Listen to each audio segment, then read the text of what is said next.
Ley 3/2004, de 29 de diciembre, por la que se establecen medidas de lucha contra la morosidad en las operaciones comerciales. Juan Carlos y Rey de España. A todos los que la presente vieren y entendieren. Sabed que las Cortes Generales han aprobado y yo vengo en sancionar la siguiente ley.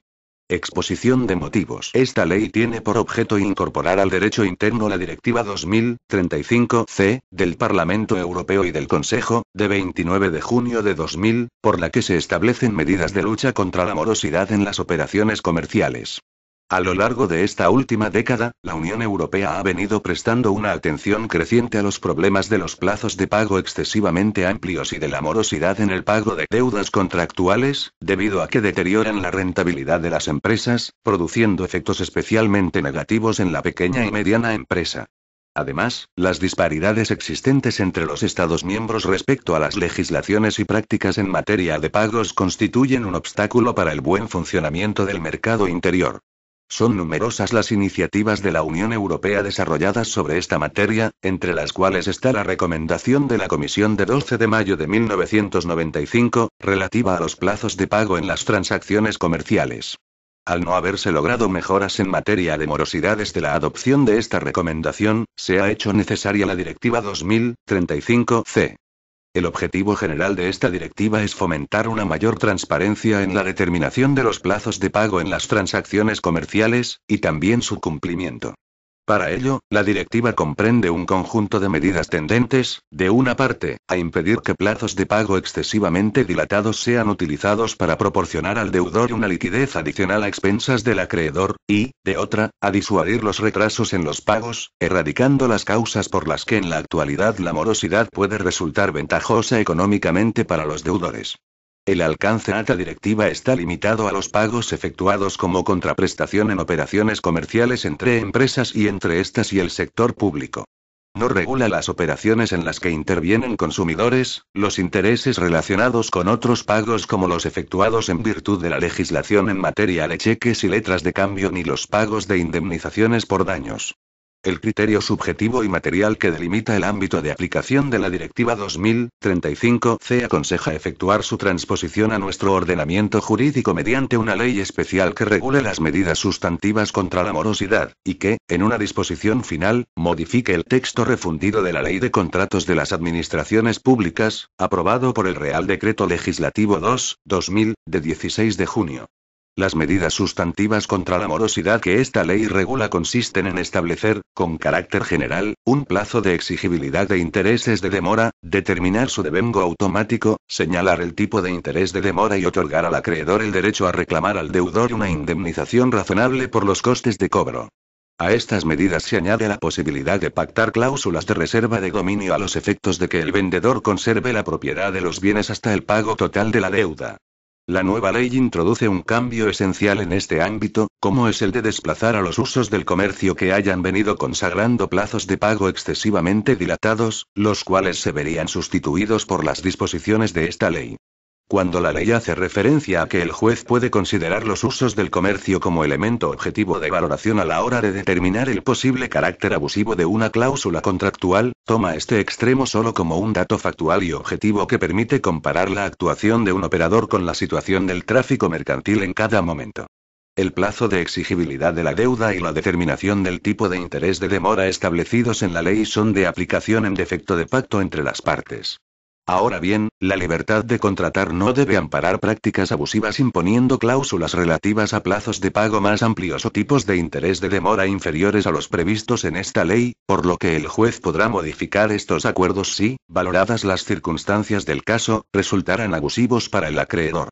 En este sentido, podrá considerarse factor constitutivo de dicho abuso el que el acuerdo sirva, principalmente, para proporcionar al deudor una liquidez adicional a expensas del acreedor o para que el contratista principal imponga a sus proveedores o subcontratistas unas condiciones de pago que no estén justificadas por razón de las obligaciones que asuma. Precisamente esta regulación de las cláusulas abusivas es la que ha determinado la necesidad de dar una nueva redacción al artículo 17.3 de la Ley 7/1996, de 15 de enero, de ordenación del comercio minorista, para ajustar los pagos a los proveedores a las previsiones de esta ley. También, la ley regula la acción colectiva dirigida a impedir la utilización de estas cláusulas cuando hayan sido redactadas para uso general. La adecuación de nuestra legislación interna sobre contratación pública al ordenamiento jurídico comunitario está contenida en el texto refundido de la Ley de Contratos de las Administraciones Públicas, aprobado por el Real Decreto Legislativo 2/2000, de 16 de junio. La inclusión de las administraciones públicas en el ámbito de la Directiva 2000/35/C, dispensando igual tratamiento a todos los agentes económicos en materia de pagos por operaciones comerciales, hace necesario modificar la regulación del tipo de interés de demora e introducir el reconocimiento del derecho del acreedor a una indemnización por costes de cobro de la deuda, para su adecuación a las previsiones de la norma comunitaria. Igual adecuación requieren las disposiciones reguladoras de los pagos entre contratistas y subcontratistas y suministradores. A estos fines responde la disposición final primera de esta ley. La ley se dicta al amparo de las competencias que la Constitución española atribuye al Estado en el artículo 149, 1, 6 y 8 por afectar a la legislación mercantil y civil.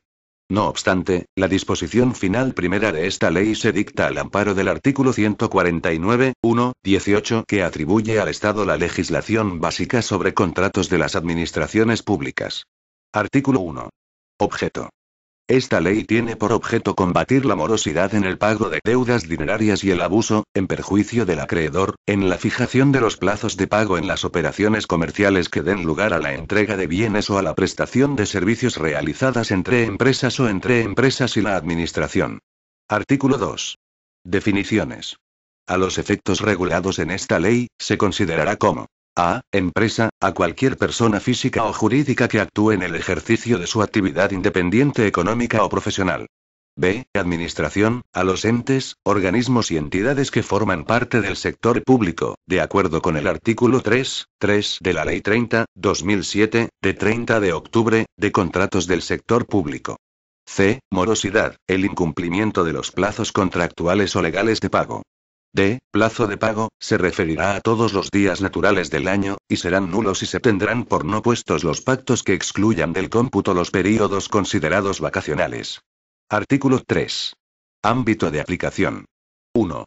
Esta ley será de aplicación a todos los pagos efectuados como contraprestación en las operaciones comerciales realizadas entre empresas, o entre empresas y la administración, de conformidad con lo dispuesto en la Ley 30/2007, de 30 de octubre, de contratos del sector público, así como las realizadas entre los contratistas principales y sus proveedores y subcontratistas.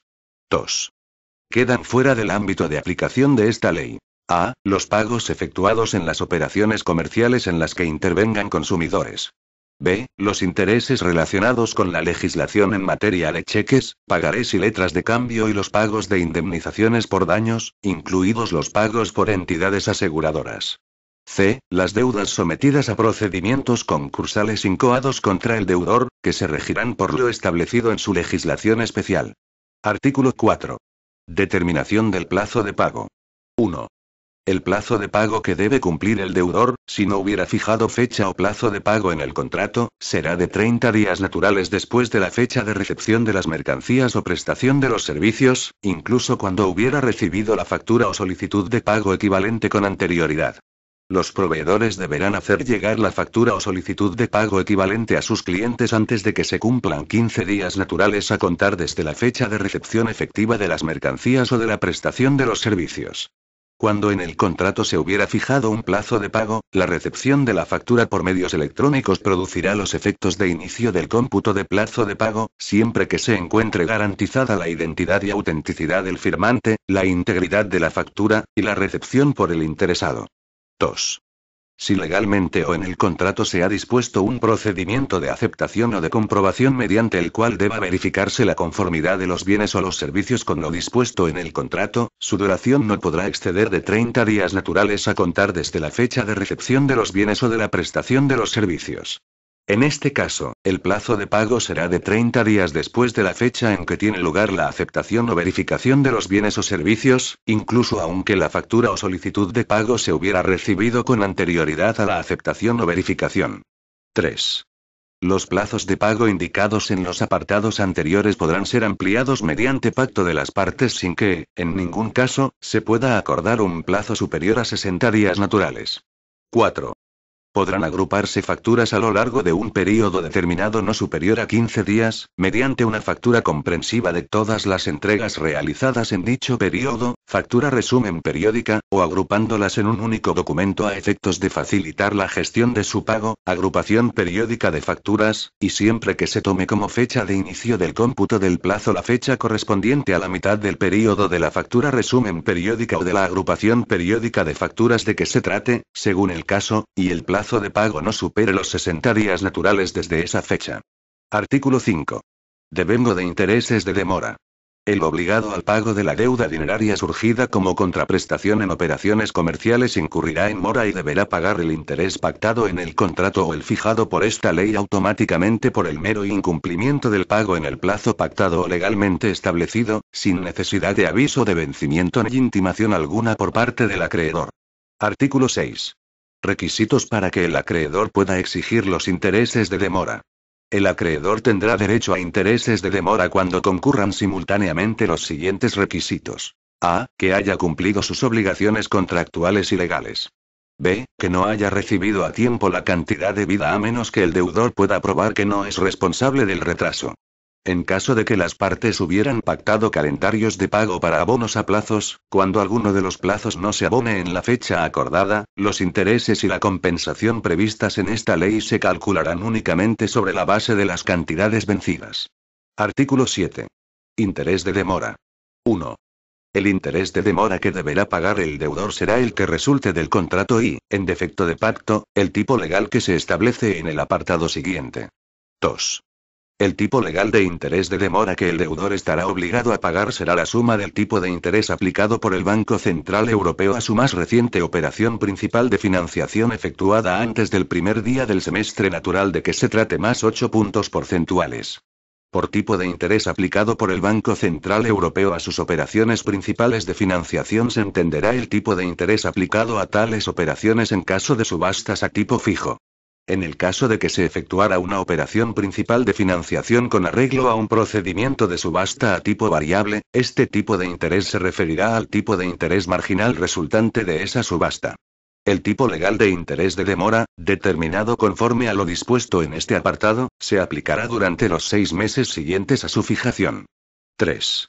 El Ministerio de Economía y Hacienda publicará semestralmente en el Boletín Oficial del Estado el tipo de interés resultante por la aplicación de la norma contenida en el apartado anterior. Artículo 8. Indemnización por costes de cobro. 1. Cuando el deudor incurra en mora, el acreedor tendrá derecho a cobrar del deudor una cantidad fija de 40 euros, que se añadirá en todo caso y sin necesidad de petición expresa a la deuda principal.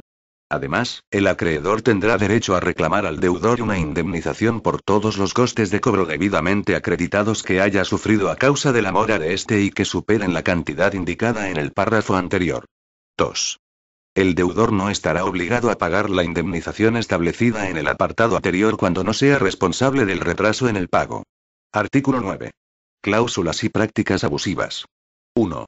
Será nula una cláusula contractual o una práctica relacionada con la fecha o el plazo de pago, el tipo de interés de demora o la compensación por costes de cobro cuando resulte manifiestamente abusiva en perjuicio del acreedor teniendo en cuenta todas las circunstancias del caso, incluidas: a. Cualquier desviación grave de las buenas prácticas comerciales, contraria a la buena fe y actuación leal. b. La naturaleza del bien o del servicio. C. Y cuando el deudor tenga alguna razón objetiva para apartarse del tipo de interés legal de demora del apartado 2 del artículo 7, o de la cantidad fija a la que se refiere el apartado 1 del artículo 8. Asimismo, para determinar si una cláusula o práctica es abusiva para el acreedor se tendrá en cuenta, considerando todas las circunstancias del caso, si sirve principalmente para proporcionar al deudor una liquidez adicional a expensas del acreedor, o si el contratista principal impone a sus proveedores o subcontratistas unas condiciones de pago que no estén justificadas por razón de las condiciones de que él mismo sea beneficiario o por otras razones objetivas. En todo caso, son nulas las cláusulas pactadas entre las partes o las prácticas que resulten contrarias a los requisitos para exigir los intereses de demora del artículo 6, o aquellas que excluyan el cobro de dicho interés de demora o el de la indemnización por costes de cobro prevista en el artículo 8. También son nulas las cláusulas y prácticas pactadas por las partes o las prácticas que excluyan el interés de demora, o cualquier otra sobre el tipo legal de interés de demora establecido con carácter subsidiario en el apartado 2 del artículo 7, cuando tenga un contenido abusivo en perjuicio del acreedor, entendiendo que será abusivo cuando el interés pactado sea un 70% inferior al interés legal de demora, salvo que atendiendo a las circunstancias previstas en este artículo, pueda probarse que el interés aplicado no resulta abusivo.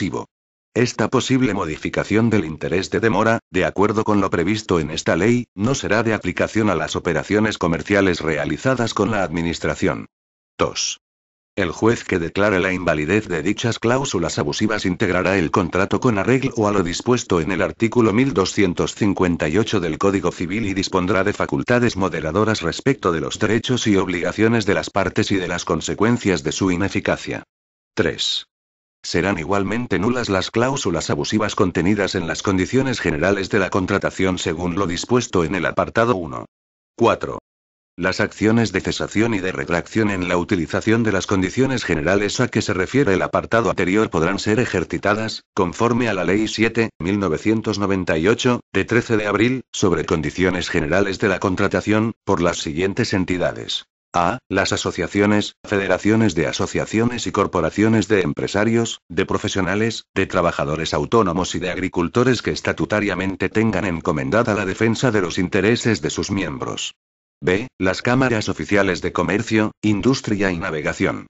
C. Los colegios profesionales legalmente constituidos.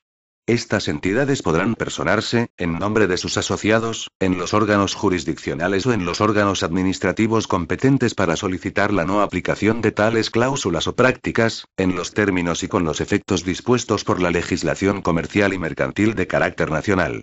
Las denuncias presentadas por estas entidades ante las autoridades de competencia tendrán carácter confidencial en los términos de la Ley 15/2007, de 3 de julio, de defensa de la competencia. 5.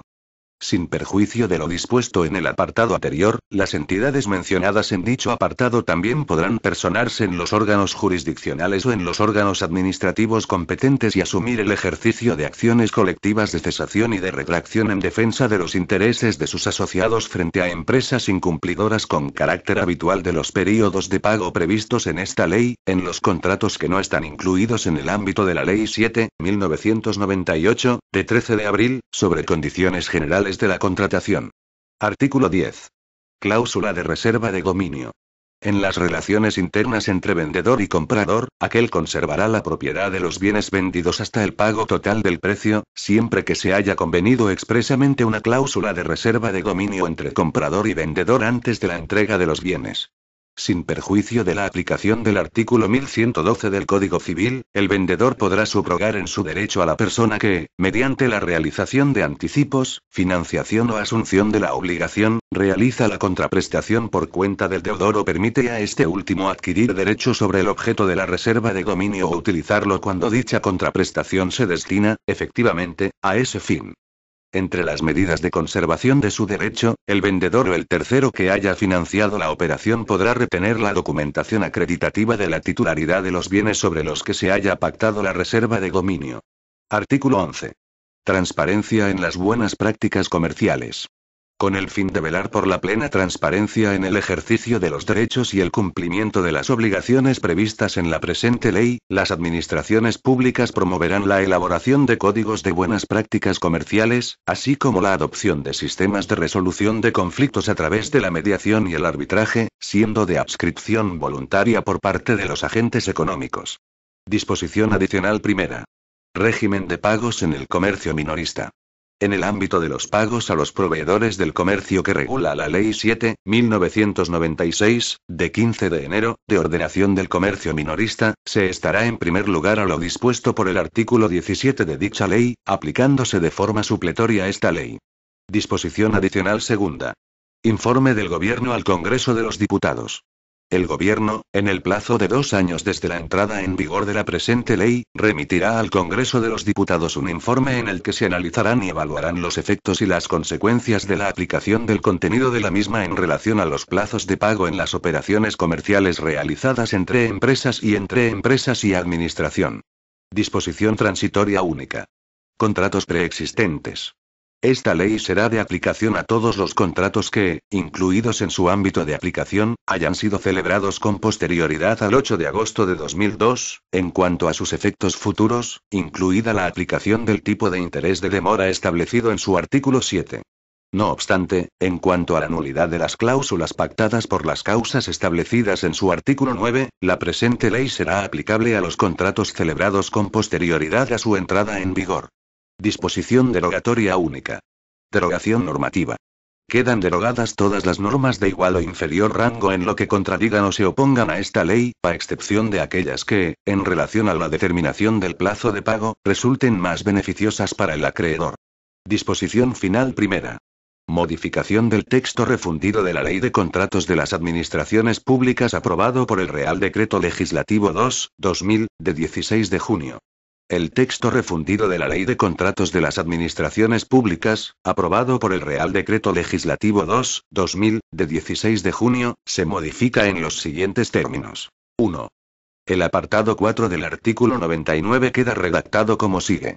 4. La Administración tendrá la obligación de abonar el precio dentro de los 60 días siguientes a la fecha de la expedición de las certificaciones de obras o de los correspondientes documentos que acrediten la realización total o parcial del contrato, sin perjuicio del plazo especial establecido en el apartado 4 del artículo 110, y, si se demorase, deberá abonar al contratista, a partir del cumplimiento de dicho plazo de 60 días, los intereses de demora y la indemnización por los costes de cobro en los términos previstos en la ley por la que se establecen medidas de lucha contra la morosidad en las operaciones comerciales. 2. El apartado 4 del artículo 110 queda redactado como sigue. 4.